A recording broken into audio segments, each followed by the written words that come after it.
Considerações espirituais sobre os incêndios.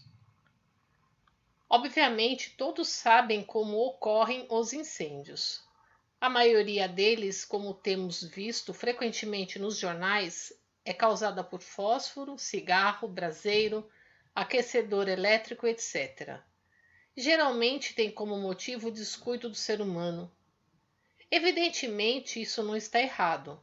Todavia, creio que, na posição de religioso, não seria demais esclarecer a causa dos incêndios do ponto de vista espiritual. A doença, como sempre explicamos, é a ação purificadora do corpo humano. Quando as toxinas que nele se acumulam atingem certo limite, passam a causar distúrbios à saúde e por isso surge uma ação para eliminá-las. Esta é uma ação de limpeza sem a qual não é possível manter a saúde. Trata-se, pois, de uma lei universal e uma grande dádiva de Deus. Como a ciência ainda não conseguiu identificar essa lei, interpreta tudo de forma completamente errada. Portanto, por mais que ela alcance o progresso, é fato que permanece preocupada sem saber o que fazer frente ao número de doentes que continua aumentando.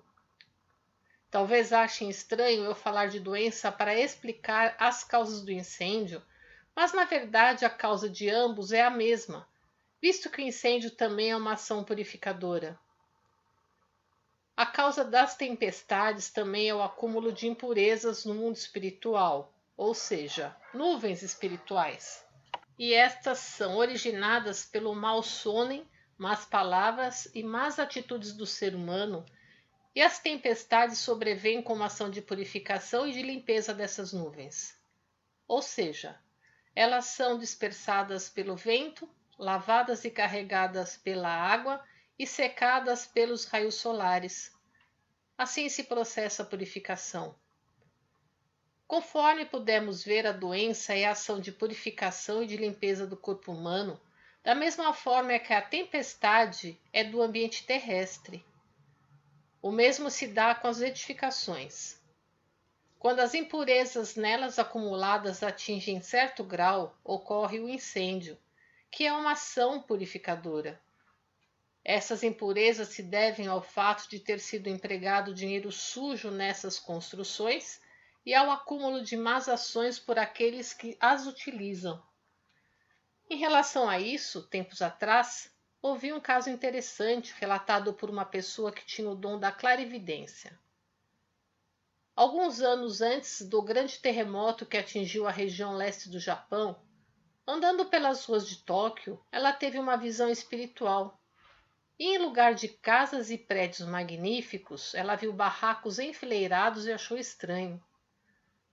Somente quando ocorreu o terremoto entendeu o significado da visão que tivera. Sempre afirmamos que tudo ocorre primeiramente no mundo espiritual, o que é verdade. Em outras palavras, pela lei do espírito precede a matéria, a purificação tem lugar antes no mundo espiritual e depois se projeta no mundo material.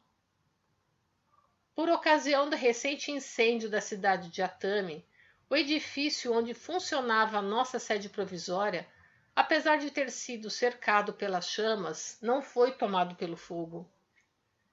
É natural isso ocorrer, pois nele não havia impurezas como as que citamos anteriormente. Conforme vemos por meio desse fato, se materialmente as edificações forem construídas com materiais não inflamáveis e espiritualmente o acúmulo de impurezas for evitado, aí sim nascerá uma cidade permanentemente segura. A esse respeito, alguém pode retrucar. No caso das cidades ocidentais, que são construídas com materiais não inflamáveis, mesmo que tenham impurezas, elas não têm por que se incendiar. Contudo, não é bem assim. O fato de cidades inteiras terem sido destruídas pelo bombardeio durante a Segunda Guerra Mundial mostra o princípio acima exposto. É importante estar ciente que, realmente, a lei do universo é absolutamente inviolável. em 20 de maio de 1950. Compartilhe os ensinamentos de Meishu Sama